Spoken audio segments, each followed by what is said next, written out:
Hello बच्चों। हमारा प्रश्न है फिनॉल का आयनन स्थिरांक एथेनॉल से अधिक होता है क्योंकि।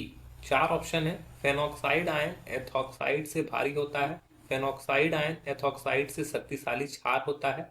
फेनॉक्साइड आयन एथॉक्साइड से कम अस्थायी होता है। फेनॉक्साइड आयन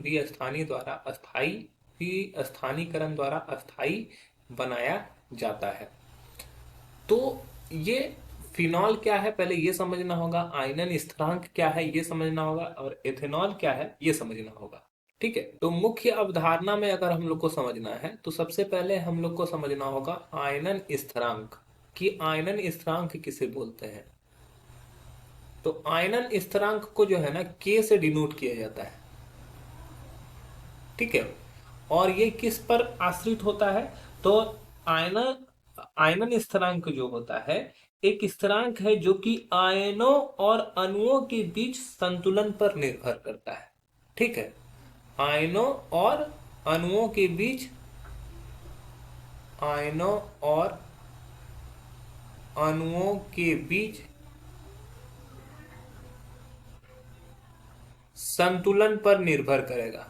ठीक है, इसके अलावा क्या होता है कि अगर मान लो कि अगर उत्पाद और अभिकारक का उचित स्टाइकोमेट्रिक शक्ति का उठाया गया अनुपात या एकाग्रता और अभिकारक के उत्पाद के बीच का अनुपात, ये आयनन स्थिरांक को दिखाता है। ठीक है, अब यहां पर हम लोग को दिया गया है फिनॉल। फिनॉल क्या हो गया, ये बेंजीन रिंग के साथ अगर OH जुड़ गया ये फिनॉल हो गया। और एथेनॉल, एथेनॉल मतलब कि ईथ, दो कार्बन और उसके साथ अल्कोहल जुड़ा हुआ है। तो इस दोनों में बोलता है कि फिनॉल का इसका आयनन स्थिरांक अधिक है, ये अधिक होता है। तो इसका क्या कारण है, इसका अधिक होने का कारण है जब ये फिनॉल जब आयनन स्थिरांक अधिक होता है, क्योंकि फिनॉल क्या होता है आयनीकृत जब होगा तो ये फिनॉक्साइड बनाएगा। ये क्या बनाएगा, फिनॉक्साइड। और ये फिनॉक्साइड का अनुनादी संरचना होता है, अनुनादी संरचना दिखाता है जो कि अधिक अस्थाई होता है।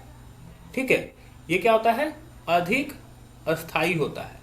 अधिक अस्थाई होगा, अतः ये क्या होगा कि ये आयनन स्थिरांक भी अधिक दिखाएगा। ठीक है, तो हम लोग बोल सकते हैं कि फिनॉल का आयनन स्थिरांक अधिक होता है। क्योंकि आयनन स्थिरांक अधिक होता है क्योंकि फिनॉल आयनीकृत होकर फिनॉल आयनीकृत होकर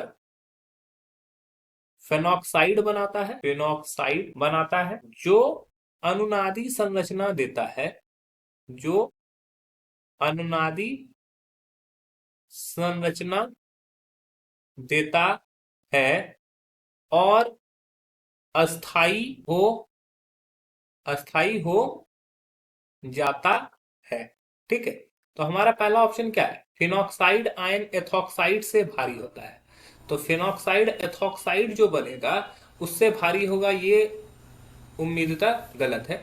दूसरा, फेनॉक्साइड आयन एथॉक्साइड से शक्तिशाली क्षार है, ये भी गलत हो जाएगा। फेनॉक्साइड आयन एथॉक्साइड से कम अस्थायी होता है, तो ये भी गलत है। चौथा है, फेनॉक्साइड आयन विस्थानीकरण द्वारा अस्थायी बनाया जाता है, तो ये बिल्कुल सही है कि ये विस्थानीकरण द्वारा, जब इसका अनुनादी संरचना होता है तो अनुनादी अनुनादी संरचना को ही यह विस्थानीकरण कहते हैं, और उसके थ्रू ये अस्थायी हो जाता है। तो ऑप्शन डी जो है हमारा सही उत्तर है। आशा है कि ये आपको समझ में आया होगा। धन्यवाद।